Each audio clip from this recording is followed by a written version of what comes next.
একসময়ের মাটির হাঁড়ি, কলস, থালা, প্রদীপ, ফুলদানি এসব ছিল প্রতিটি ঘরের নিত্য ব্যবহারের জিনিস। আধুনিকতার ছোঁয়ায় মানুষের রুচির পরিবর্তনের ফলে মাটির তৈরি সামগ্রী দখল করে নিয়েছে মেলামাইন, প্লাস্টিক, স্টিল ও অ্যালুমিনিয়ামের তৈরি নানা ধরনের আধুনিক সামগ্রী।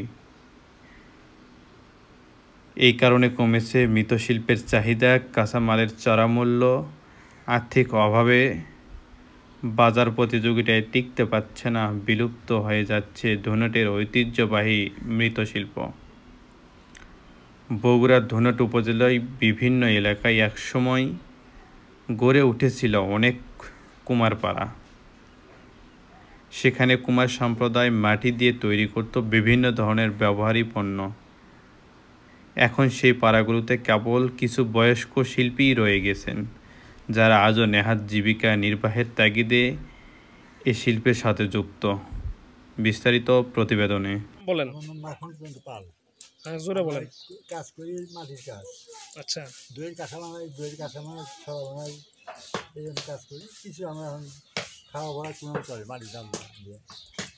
এটা কি বানাচ্ছেন এখন? এটা দই ছড়া। আচ্ছা, দই বাড়ি করে দেয়। এখন লাভ কেমন হচ্ছে আপনাদের এই ব্যবসায়? সামান্য কিছু হয়তো খাওয়া ভরা চলে, সামান্য কিছু লাভ হচ্ছে এখন।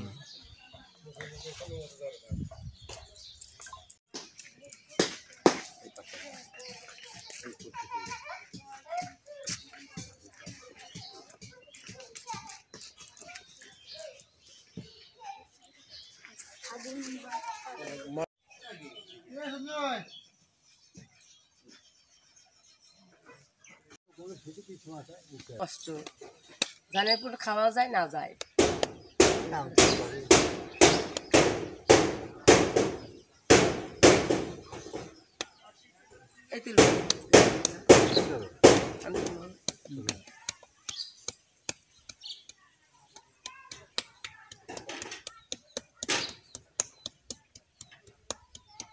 চেষ্টা করে আপনি ভালো করে দিচ্ছেন। আমি তুলা দিয়ে করা দিই।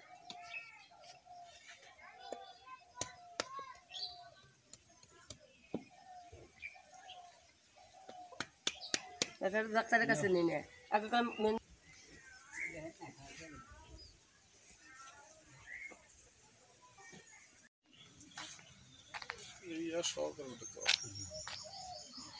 হয় আপনাদের? ভাই আগের থেকে একটু কমে গেছে, শীতের টাইমে একটু বেশি হয়। প্লাস্টিক পণ্যের ব্যবহার বেশি কারণে এগুলা মাটির ব্যবহার কম হচ্ছে এখন। মাটির জিনিস কম হইতেছে, মানে আপনার পাতিলগুলো থেকে শুরু করে সব আগের মতো বিক্রি হয় না। আগের মতো না, বিক্রি হয় না, বহু কম। মাটির ব্যাংক নিচ্ছেন? আচ্ছা আচ্ছা, ওই জোড়া কয় টাকাতে নিলেন? 60 টাকা। তাই না? বিক্রি কেমন হচ্ছে এখন? এগুলো আগের মতো চলে না। আপনার নাম? উজ্জ্বল কুমার। এই ব্যবসা কতদিন থেকে করেন আপনি? জন্ম থেকে শুরু করছেন ব্যবসা? বংশগত ব্যবসা না? পাল বংশ। উজ্জ্বল পাল। আচ্ছা আচ্ছা, আগে যেভাবে সেল হতো এখন আর সেভাবে বিক্রি হয় না, খুব কম বিক্রি হয় এখন। আচ্ছা,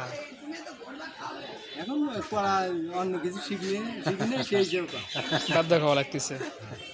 আপনি কি নিচ্ছেন? মাটির পাতিল নিচ্ছেন? হ্যাঁ, মাটির পাতিল কত টাকা পিস? 50 টাকা সেট। আচ্ছা।